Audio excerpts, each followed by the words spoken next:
Isang sawa na 15 talampakan po ang nahuling gumagala sa labas ng isang bahay sa Caloocan. Agad naman itong dinala sa Caloocan Zoo para wala nang matuklaw pa. Narito ang exclusive report ni Haji Rieta. Nabulabog ang mga residente sa Barangay 36 sa Caloocan City kagabi nang makita ang gumagalang sawa sa labas ng isang bahay doon.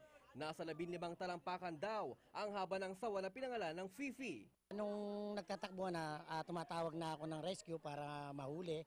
Pero nahuli siya na isang bata na taga dito sa amin na malakas loob na pinagtulong-tulungan na siyang hulihin. Agad na pinatawag ang zookeeper ng Caloocan Zoo na si Voji Catalogo. Ayon kay Catalogo, isang reticulated python ang nahuli ng mga residente. Kadalasan daga kapag nasa wild sila.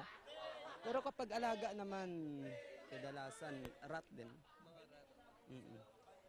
Yan ang mga kadalasan nilang pagkain, manok, ibon. Huwag lang nila patayin kasi mas maganda din kasi ito na na nasa wild sila. At hindi naman sila hindi naman sila nanunuklaw hangga't hindi mo sinasaktan.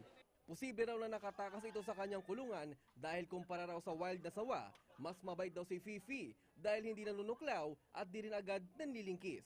Takot kami, nagtakbuhan kami kasi ang laki-laki niya eh.